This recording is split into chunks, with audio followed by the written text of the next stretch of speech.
very impressive victory. I mean, you've got to be happy with it. Just give me the feel after a performance like that. It feels fantastic. It feels fantastic to get a finish like that in the UFC, and then it feels fantastic to beat the guy that beat me. You know what I mean? That feels good. You started out very, very quick in this fight. I mean, did you have visions of ending a fight this quickly?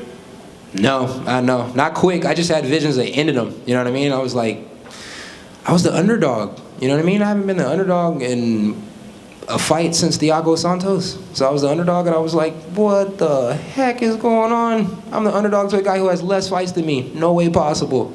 I'm going to smoke him like a blunt, and I smoked him like a blunt. You know what I mean? And that was the goal.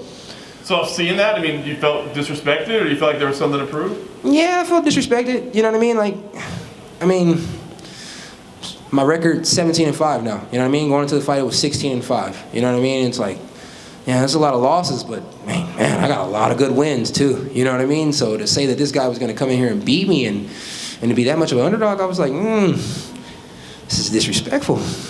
I know every fighter would like to win quick, but was there any disappointment at all? Because I think we were all excited to watch you fight in an empty building just to know how much we'd be able to hear you talk. Yeah, I didn't get a chance to do exactly what you're saying right now. I didn't get a chance to be Big Mouth. You know what I mean? I definitely was Trailblazer tonight, but I didn't get a chance to be Big Mouth. So if we can keep this going with no people in the audience, I'll make the fight take a little longer next time. I'll probably pull guard so you can hear me talk for a little bit, then I'll stand back up and get the smacking. Fair enough. We're looking forward to that. What's next? I mean, you said you mentioned Vettori's name when you got off the scale the other day. Mm-hmm. Did you ask about him? It sounded like you said he's already booked. So I mean, is that a fight you want at some point? I didn't want it.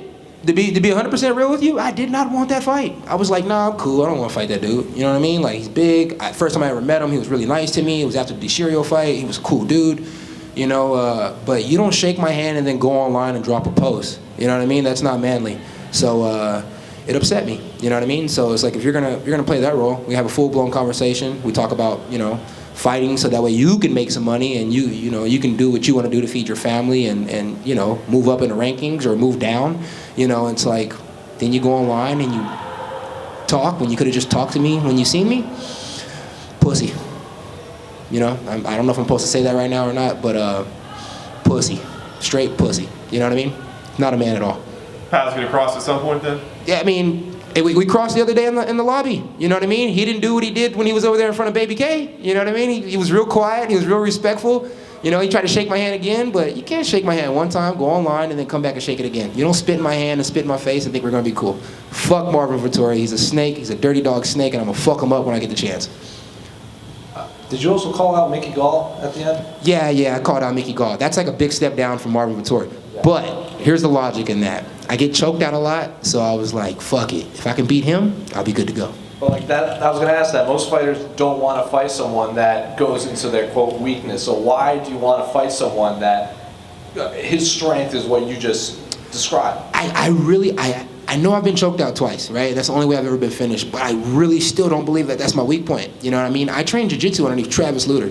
You know what I mean? To me, that's the godfather of jiu-jitsu, quote unquote. Some people have said Michael Jordan, but I like godfather. You know what I mean? If you met him, you would understand why I say that. And so to say that that's my weak point, give me some of your best grapplers so I can beat them and I can redeem the name. You know what I mean? So who's the godfather of trash talk in MMA? Ain't nobody beating Conor. Come on, let's be real. Conor's the man. He's the man. He made a lot of money off trash talking. You know what I mean? I'm gonna keep studying. I'm coming for his throne. So man over here. Is there any other reason for Mickey other than just wanting to make sure your defense is better? He beat Sage Northcutt when I was helping Sage Northcutt get ready for that fight, and I thought I did good preparation with Sage Northcutt to win that fight. So for Mickey Gall to get that job done, kind of like a big brother, little brother thing. And the little time I spent with Sage Northcutt, I really understood, like, this is a really cool kid. He smiles a lot, he's positive, he's awesome, he's cool than a lot of people believe. And so, yeah, kind of like a big brother, little brother thing, you know what I mean? He was kind of like giving me the game plan on how to get to the UFC, so yeah, watch Mickey Gall and I'll feel happy about it. And then on top of that, he got that CM Punk fight, and I think everybody at the time wanted the CM Punk fight. And I was a 70er at the time. So, go back to 70 and to fight him, yeah, let's do it. Plus, I like Mike the True Jackson. He beat Mike the True Jackson.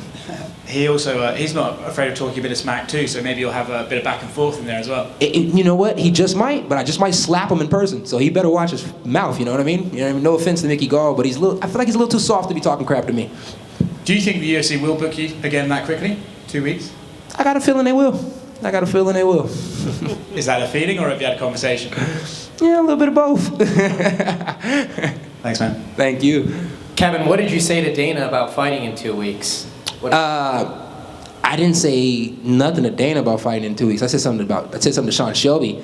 You know, he's the 170 matchmaker, and we had I seen him on the bus to answer my man's question over there. You know, him and Mick were on the bus when I was riding over, and I was on Mick's butt about fighting Marvin Vettori tonight. Actually, I was like, yeah, let's do like a tournament style base. You know what I mean?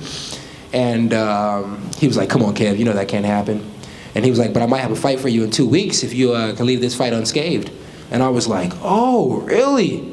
Well, then I looked at Sean Shelby and I was like, I'm only 188 pounds right now. Like, I haven't gained any weight. Like, I'll take another 85 fight, but eventually I need to find out what it takes to get to 70. Sean Shelby was like, you can do whatever you want to do.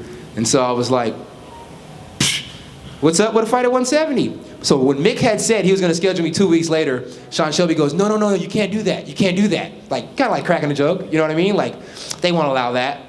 So then as soon as I said something about going to 170, Sean Shelby was like, I got 2 fights available for you in 2 weeks. And so it was a funny moment, you know what I mean? So yeah, I mean, Mick, I don't know. I just want to fight. And lastly, it seems like you've had a lot of time to think about this during quarantine and whatnot, but if you could roadmap the remainder of your 2020, how many times do you fight, and what are you contending for beginning of 2021?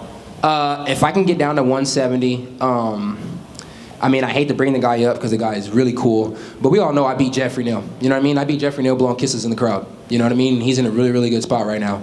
So, you know, my grandpa and his dad said that we would never fight again, so if we can avoid fighting, that'd be nice. But, you know, I know he wants a belt. Everybody wants a belt, you know what I mean? And I'm not campaigning for a belt right now, but I'm damn sure campaigning for some top 15 and some top 10 guys.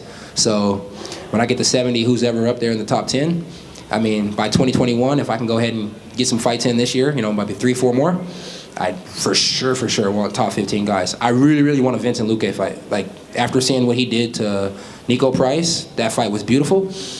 I would love that fight. You know what I mean? I would love to be challenged like that. That sounds wonderful.